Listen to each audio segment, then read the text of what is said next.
नमस्कार, मेरा नाम डॉक्टर पराग आराध्य है। मैं कंसल्टेंट न्यूरोलॉजिस्ट हूँ गंगा केयर हॉस्पिटल नागपुर में।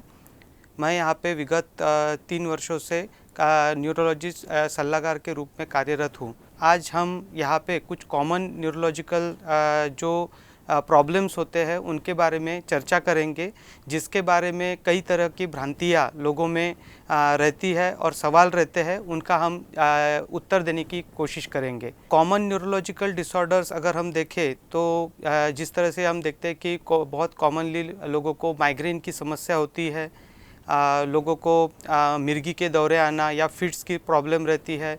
लकवा ये एक आजकल बहुत कॉमनली यंग लोगों में भी देखा जाता है। इसके अलावा कंपवात है और स्मृतिभ्रंश या डिमेंशिया की प्रॉब्लम्स है, ये न्यूरोलॉजिकल प्रॉब्लम्स में आता है। अगर हम कॉमन सिम्टम्स की बात करें तो जैसे कि हम बात करते हैं लकवे की, तो लकवा यह अचानक होने वाला एक बीमारी होती है जिसमें अचानक से लोगों के चेहरा तिरछा हो जाना, बोलने में तुतलाहट या बोलने में दिक्कत होना और हाथों में या पैरों में कमज़ोरी आना, ये अचानक से दिखाई देने लगता है। अगर ऐसे कोई भी सिम्टम दिखते हैं तो हमें तुरंत अस्पताल में जाना चाहिए, क्योंकि ये लकवे के लक्षण हो सकते हैं, लकवा या पैरालिसिस। और अगर हम तुरंत हॉस्पिटल पहुंचते हैं तो कुछ दवाइयां देकर हम उनकी जान को बचा सकते हैं, उनके होने वाली तकलीफ़ को कम से कम कर सकते हैं।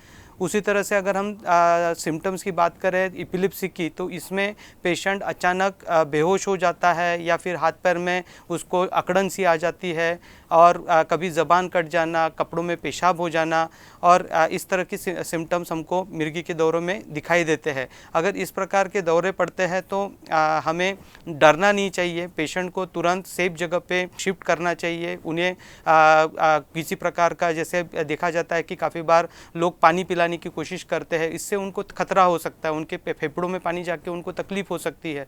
तो उनको, जब तक पेशेंट होश में ना है, उनको सिर्फ सांस और उनका ये सब ठीक रहे, इसके लिए उनका ध्यान देना चाहिए और हमें डॉक्टर से सलाह लेनी चाहिए। उसी तरह से हम देखते हैं जैसे माइग्रेन की बीमारी होती है, इसमें पेशेंट को आधा सर दर्द देना, सर दर्द के साथ उल्टी जैसा लगना, उल्टी का मन करना और जैसे धूप में चले जाए, शोर हो गया, इनसे दर्द होना, यह कॉमन बात रहती है। काफ़ी बार ये देखा जाता है कि माइग्रेन की बीमारी लोगों को लगता है कि यह एक लाइलाज बीमारी है, लेकिन माइग्रेन को अगर हम बीमारी मान के चलते हैं तो हमेशा परेशान रहते हैं। माइग्रेन यह एक बॉडी का दर्द का प्रॉब्लम है, प्राइमरी हेडेक होता है, जो कि हमारे लाइफस्टाइल के कारण बढ़ता है। अगर हम हमारी लाइफस्टाइल अच्छी रखते हैं तो आधे से ज़्यादातर माइग्रेन के जो अटैक्स है वो हम कंट्रोल कर सकते हैं। कोविड एक बहुत बड़ी समस्या थी, जिसके बाद बहुत सारे पेशेंट्स को मेनली हार्ट के रिलेटेड प्रॉब्लम्स जैसे बढ़ गए, लकवे के प्रॉब्लम भी काफ़ी हद तक बढ़ गए थे। उसी प्रकार बहुत सारे साइकोलॉजिकल प्रॉब्लम्स भी उसमें देखे गए, जैसे डिप्रेशन, एंजाइटी, ये सिम्टम्स भी उसके साथ बहुत कॉमनली हुए हैं। न्यूरोलॉजिकल प्रॉब्लम ज़्यादातर लाइफस्टाइल से रिलेटेड बहुत रहते हैं। जिस प्रकार से मैंने बात की कि माइग्रेन हो गया, लकवा हो गया, ये कहीं ना कहीं हमारे लाइफस्टाइल से रिलेटेड है।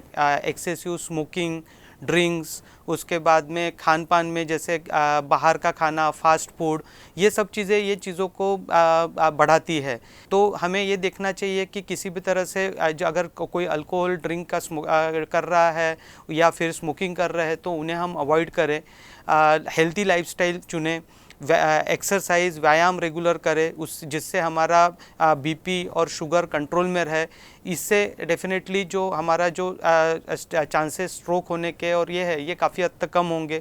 किसी को अगर माइग्रेन की भी समस्या है, अगर वो अपनी लाइफस्टाइल, खाने पीने का टाइमिंग है ना, और पानी पीना दिन भर में अच्छे से, तो ये सब चीज़ें अगर फॉलो करते हैं तो उससे वो उसको कंट्रोल में रख सकते हैं। कई बीमारियां रहती है जो कि जेनेटिक्स द्वारा स्प्रेड होती है, लेकिन हमें उसका तनाव नहीं लेना चाहिए, क्योंकि कुछ बीमारियां हैं जैसे कि एपिलेप्सी है, कुछ जेनेटिक एपिलेप्सीज रहती है, बट उसमें काफ़ी बार देखा जाता है कि लोग डर जाते हैं कि अगर बेटी है तो उसकी शादी कैसे होगी, वो दवाई लेगी तो उसका आगे की वैवाहिक जीवन कैसे रहेगा।